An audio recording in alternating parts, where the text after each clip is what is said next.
की जो दुकान हमने 35 साल पहले शुरू की थी, उस दुकान का वैसे तो हर साल बैलेंस शीट बननी चाहिए।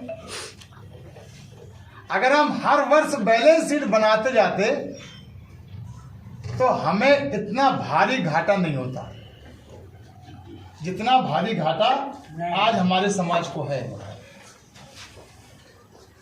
हर बार बैलेंस शीट बनाते हम उनसे ये पूछते कि आपने अपनों को इतना लाभ दिया, हमको इतना लाभ दीजिए। अपने इतने नेता बनाए, हमको हमारे नेता बनाइए। अपनों को इतनी नौकरी दी, हमको नौकरी दीजिए। अपनों को इतने ठेकेदार बनाए, हमको ठेकेदार बनाइए। लेकिन हमने बैलेंस शीट बनाना बंद कर दिया, लिहाजा हमें घाटा हुआ। बोलो हुआ कि नहीं हुआ? जो अपने व्यापार की बैलेंस शीट नहीं बनाता और हानि लाभ का आकलन नहीं करता, निश्चित रूप से उसको घाटा ही होता है। हमने अगर हर साल बैलेंस शीट नहीं बनाई तो आज 35 साल की बैलेंस शीट बना ली। हमने फूफा ने सजाई शुरू की तो आपका बैलेंस आप बैंक बैलेंस देख लीजिए और हमारा बैंक बैलेंस देख लीजिए। जिस समय हमने सैफई वालों के साथ राजनीतिक सजाई शुरू की थी, उसमें हमारा बैंक बैलेंस था, हमारे पास सन 77 में 85 यादव विधायक थे, 77 में। और जब सन 77 में 85 यादव विधायक थे, तब लोगों को मजबूरी में श्री राम नरेश यादव जी जो हमारे गोत्र के हैं, उनको मुख्यमंत्री पहला प्रदेश का बनाना पड़ा। वो हमारी ताकत थी, वो हमारा बैंक बैलेंस था, वो हमारी राजनीतिक हैसियत थी। और जब से हमने इनके साथ सजारी की, जब हम कोई सजारी नहीं थी, जब हम अकेले थे, अकेले व्यापार करते थे राजनीति का, तो हमारा बैंक बैलेंस ये था कि 85 विधायक थे, हमारा मुख्यमंत्री था। मेरी बात को समझिए। जब अकेले अपनी राजनीतिक खेती कर रहे थे तो हमारा मुख्यमंत्री था, हमारे 85 विधायक थे। और जब हमने इनके साथ सजारी की, तब आज हिसाब किताब लगा लीजिए, आज गाजीपुर से लेकर के गाजियाबाद तक आपके समाज का कोई भी नेता इन्होंने सरसब्ज रखा हो, इन्होंने बचा के रखा हो, आप बताइए। सब पर बुलडोजर चलाया कि नहीं चला? सब खत्म हुए कि नहीं खत्म हुए? आपसे कोई पूछेगा, आप कहते हैं हम 90% की आबादी वाले समाज के लोग हैं। 90% की आबादी का मतलब है हमारे पढ़े लिखे नौजवान साथी हैं, इस उत्तर प्रदेश में घोषियातों की 11% की आबादी है। और 11% की आबादी इस उत्तर प्रदेश में किसी भी कौम की नहीं है। 11% की आबादी किसी भी कौम की नहीं है। और 1.5-2% की आबादी वाले लोग सीना तान करके चलते हैं, और 11% की आबादी वाले लोग रियाते हैं, गिड़ाते हैं, लाचारी की हालत में उनके सामने अपना मनोहार करते हैं। तो आज हमको इन सब बातों को सोचने की जरूरत है कि नहीं? बोलो, जोर से बोलो, हाथ उठा के बोलिए, हाथ उठा के बोलो। बताइए, सोचने की जरूरत है कि नहीं? बार बार ऐसा बेईमान सजार हम जब फसल तैयार करते हैं तब वो मंडी में खुद बेच जाता, पैसा अपने खाते में डलवा लेता। हम भरोसे में आया था कि जाओ भैया तुम ही ट्रक में लदवा के धान बेच आइए, और मंडी ना के वो सजार बार 4 बार की सरकार हुई, हमें कोई लाभ मिला? तो हमको एक बार जो धोखा खाए उसको बावनवीर कहलाता है। और मेरी तरफ कहावत है कि एक बार जो धोखा खाए उसको बावनवीर कहलाता है, और जो बार बार धोखा खाए वो गप्पूनाथ कहलाता है। तो क्या हम इतना बड़ा समाज, 90% की आबादी वाला, हम गप्पूनाथ हैं? हम गप्पूनाथ नहीं हैं। आप लोग कमजोर नहीं हैं, आप लोग लाचार नहीं हैं, आप लोग निरी निष्पान नहीं हैं। हमारे लोग चोर उठाए गिर उचक्के, ट्रैक्टर चोर, मोटरसाइकिल चोर, बकरिया चोर नहीं है। हमारे लोग मान सम्मान स्वाभिमान की जिंदगी जीते हैं, इसलिए अपने घरों पे बैठते हैं। मजबूरी हमारे सामने ये थी कि इन्होंने ऐसी परिस्थितियां पैदा कर दी थी कि बसपा भी हमको अपना नहीं मान रही थी और भाजपा भी हमको अपना नहीं मान रही है। और भाजपा भी हमारे साथ वही व्यवहार कर रही है जो समाजवादी पार्टी व्यवहार कर रही है, तो आज हमको अपना रास्ता चुनने की मजबूरी है कि नहीं? बोलो। पार्टी जिंदाबाद। आज कोई चाहे जितना ताकतवर हो, आज कोई चाहे जितना ताकतवर क्यों ना हो, हमारी 1.5 वर्ष की नहीं 14 महीने की पार्टी है भाई साहब। 19 अगस्त 20 अगस्त को पार्टी लॉन्च की थी वोट क्लब में आपके लखनऊ में। अगस्त सितंबर अक्टूबर 2 महीने हो गए, 12 तो 14 महीने की पार्टी है। 14 महीने की पार्टी से बड़े बड़े मठाधीशों के पेट दर्द हो रहा है। भाई क्यों ऐसा हो रहा है? अरे कल का नंद के घर में कल का पैदा हुआ बच्चा कृष्ण के रूप में, अब इतना बड़ा कंस राजा जिसके पास इतनी बड़ी सेना, इतना बड़ा सम्राट, इतना बड़ा साम्राज्य है, आखिर में छोटे बच्चे से क्यों डर रहा है? छोटे बच्चे से क्यों डर रहा है? अकासुर बकासुर झकासुर फलाने ढिकाने सब भेज करके उसको मरवाने की कोशिश क्यों कर रहा है?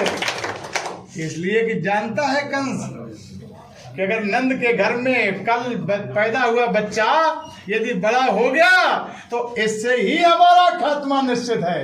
इसलिए वो हम लोग खत्म करना चाहते हैं, पार्टी खत्म करना चाहते हैं, तमाम प्रकार के उपाय निकालते हैं, निर्वाचन आयोग में उपाय निकालते हैं कि पार्टी के ये कैंसिल करो वो कैंसिल करो, जबकि हमारी पार्टी के न कोई विधायक है, न कोई सांसद है, न कुछ है, लेकिन फिर बिना किसी प्रभाव वाली पार्टी को खत्म करने के लिए क्यों सोच रहे हैं? इसलिए सोच रहे हैं कि यदि ये पार्टी खड़ी हो गई तो 90% आबादी वाला समाज अपना नेता चुन लेगा, अपनी पार्टी बना लेगा, और जब 90% आबादी वाला समाज अपनी पार्टी बना लेगा तो फिर हम कहाँ अपने महल ले जाएंगे, हम कहाँ चले जाएंगे?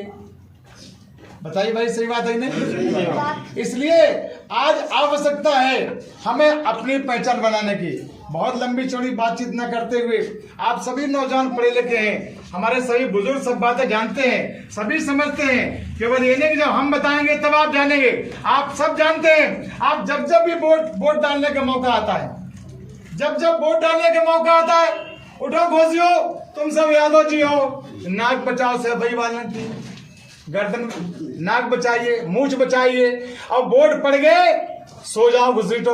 तुम लोग जागते रहो, तुम लोग मान पानी पियो, तुम लोग रबड़ी पियो, तुम लोग ठेकेदारी करो, तुम लोग पैसा पैदा करो, घोषियो तुम सो जाओ। 5 साल फिर आ गए, उन्हें फिर यादव जी घोषी जी फिर खड़े हो जाओ, फिर वोट दे दो। बताइए यही दशा है कि नहीं है? बोलो भाई, यही दशा है कि नहीं है? आप बताइए, 90% घोषी यादव बाहोल मैनपुरी जिला। हम नौजवान साथियों का विचार ध्यान आकर्षित करना चाहेंगे, समझदार लोगों का, कि 90% घोषी यादव बाहुल सीट है ये मैनपुरी। 90% घोषी यादव बाहुल है। 37 वर्षों से किसी को शर्म नहीं लगी, मैं किसी का नाम नहीं ले रहा, लेकिन किसी को शर्म नहीं लगी कि हम लगातार 90% का वोट ले रहे हैं। हमने उसको एक एमएलसी तक नहीं दिया, हमने उसको एक विधायक तक नहीं दिया, हमने उसको एक सांसद नहीं दिया, हमने उसको एक ब्लॉक प्रमुख नहीं दिया, हमने उसको सरकार के द्वारा मनोनीत एक स्टेट मिनिस्टर नहीं दिया। स्टेट मिनिस्टर दिया तो तोताराम को दे दिया, अपनों को दे दिया। तो अंधा बाटे रेवड़ी अपन को दे। अभी और कुछ इन पर भरोसा करना चाहिए, दिल खोल बताइए, अभी और जरूरी है?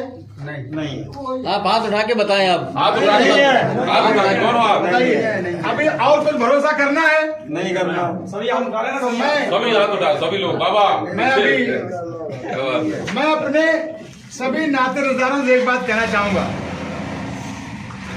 कि पूरे प्रदेश में सभी वालों ने एक भी यादव ऐसा नहीं रखा अपनी जानकारी में, विशेषकर घोष यादव, जो इनके सामने सिर उठा सके।